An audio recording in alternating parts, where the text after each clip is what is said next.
This week I challenged myself to write an original piece of music using only these two chord shapes. And today I would like to run you through the process I used for doing that. It's pretty much the same process I've been using for the past 15 years to come up with music for myself and my bands.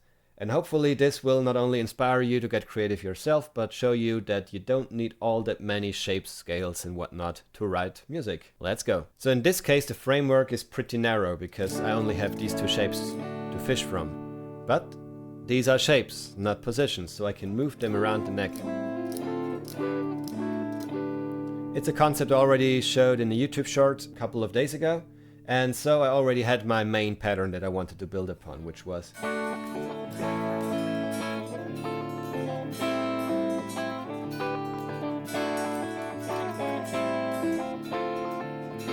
all I'm doing here is just taking this chord progression, moving it up and down the neck.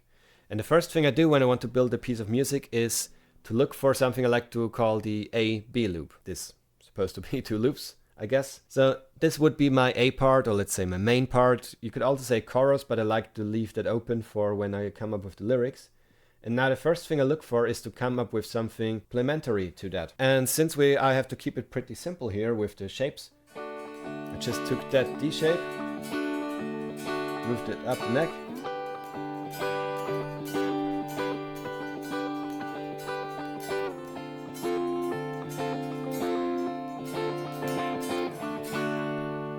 and just sketch this one out as my second part or my second loop. And then what I like to do is to just go through these different loops in one section and listen if they really refresh each other or if one makes the other one more interesting for me again. So let's take a listen. If I start with that one.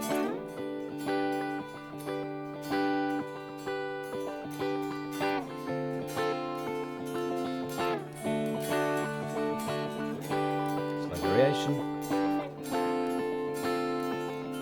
Let's move the other one.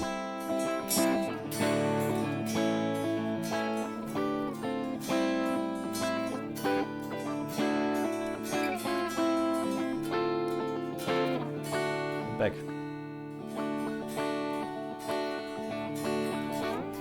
You get the idea.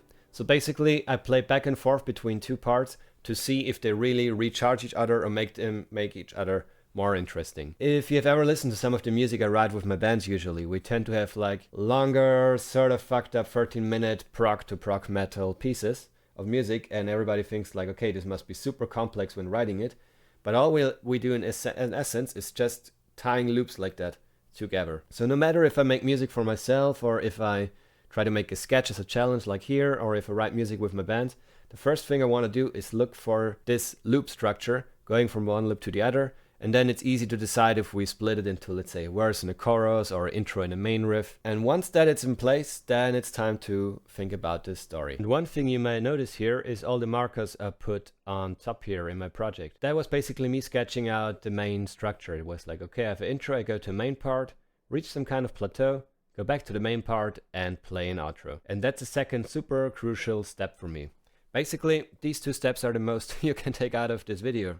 Because number one is to create two elements of music that work in conjunction with each other, making each other more interesting, most basic form of that being verse and chorus. And the second phase is to arrange them into a sort of a story, because then I can think, okay, do I want to expand the arrangement, more instruments, less instruments? Should it build up to a peak and explode? Should it be like a mountain shape, so it starts very low, explodes and goes back down? Or should it be V-shaped, so it goes very heavy, down and up again?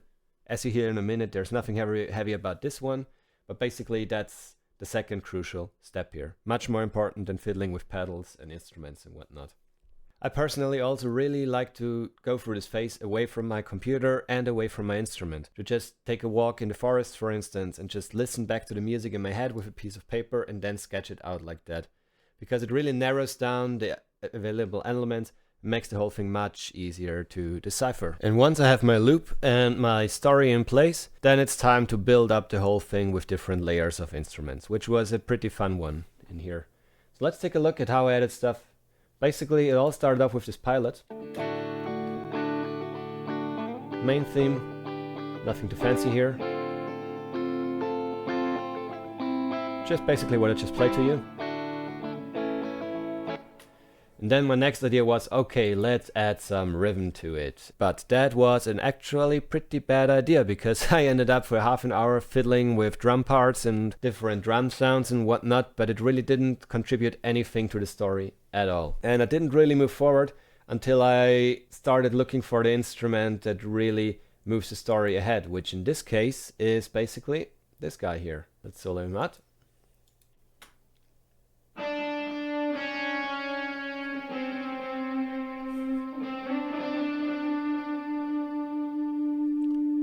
Super wet, atmospheric lead guitar, and those two in conjunction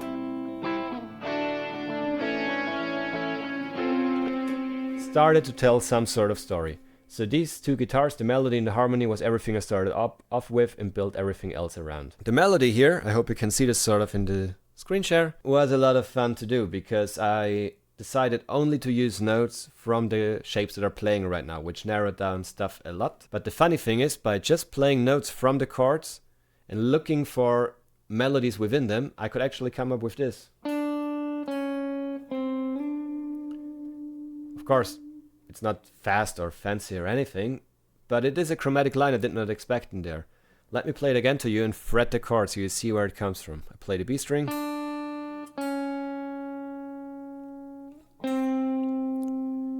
And then when I move up to next shape, I move to the G string, and suddenly I get a moving melody consisting only of chord notes, which is actually a fun reminder that, yeah, of course, learn your pentatonics, learn your scales, learn all of that stuff. It's super handy to use, but sometimes if you want to write a strong melody, you can just tie chord notes into each other. It's something you can see towards the end as well. Just by following the notes of the chords in like ascending or descending order, you can come up with all kinds of interesting melodic patterns that you wouldn't even get to work otherwise, because these chromatic stuff can go pretty wrong as well, but in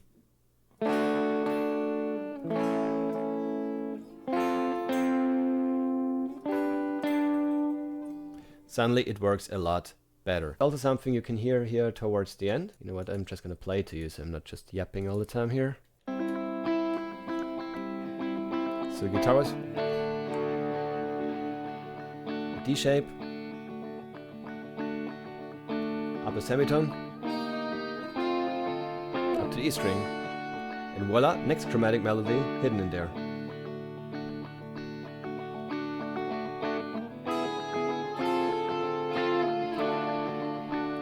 Everything I play right now is simply just some of the notes I'm fretting in the chords anyways, which makes it super easy to write that way. You don't even have to know the notes by name in theory. You just have to connect single fragments of the chords you're fretting and develop melodies like that. Does it replace practicing pentatonics? Hell no. Is it a great addition? Hell yeah. So hopefully you can take some inspiration from that as well. And with that in place, I tried to keep it sort of simple, for my taste at least. Bunch of guitars. Here there is a drum beat. I tried to do some telephone-ish filtered drums. Stressing the word ish. Realized it doesn't have any punch, so I just added this guy below, which is like a parallel compressed beat where I only used the kick and the snare, and together they sort of sound like that, just to drive the whole thing a bit. Apart from that, I added some bass underneath. Now you might be wondering, how the hell do you add bass to that? Well, I keep giving you tricks on how to not use notes, but I also want to give you equally as many reasons to use notes, because if you know where the root notes are in your chord, it makes it pretty easy to write a bass. Let's say if it's a D shape, open position, the root note is D. Move the Johnny up 3 frets, suddenly the root note gets 3 frets higher, 3 semitones higher, which is an F. Making this a G, this a C, and giving me valuable harmonic knowledge and coming up with strings and bass and whatnot. And together, drums and bass basically work like this.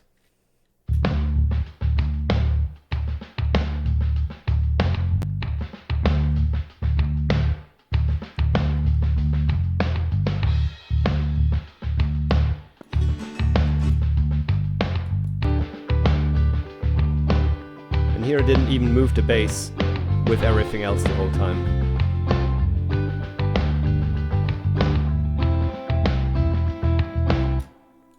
So that's it so far. Now, these open chord shapes always really tickle some Led Zeppelin, Porcupine Tree part of my heart. And they also really make me think of cornfields a lot. So the only logical conclusion here was to record a Western guitar on top as well, which we have here. Mix to the left.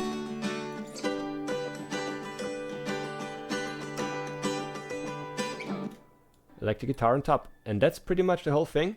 Only thing I added a bit as well was some strings because it doesn't sound like prog enough yet. So here we have a nice, very free Northern Film Orchestra string swells, playing absolutely nothing at all right now. Give me a second. There we are. And on top of that we have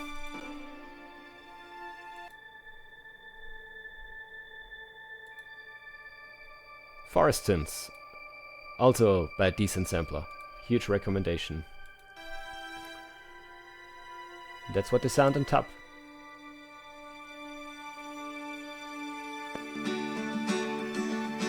Bass guitar.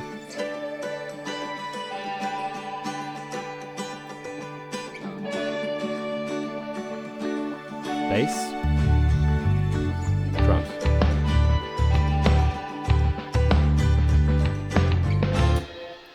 And that's pretty much it.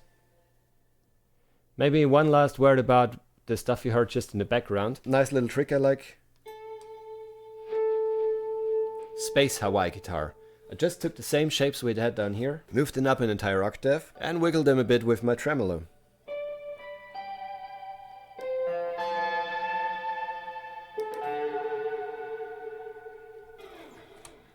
That's pretty much it. So next up I'm going to play the whole thing for you so you can take a listen at all the different elements in conjunction with each other. Keep in mind this is just a simple instrumental I ditched out in a couple of hours. I could go way more into detail here, but I wanted to just quickly take a look at what I can do with two shapes, a bunch of reverb VSTs, and some good old A-B loop arrangement skills. If you like it, make sure to subscribe, there's more stuff like this coming soon. I also teach music, just so you know, so if you are curious to learn these techniques and really get a creative approach to guitar playing, feel free to reach out. And apart from that, have fun, have a wonderful week, and see you soon.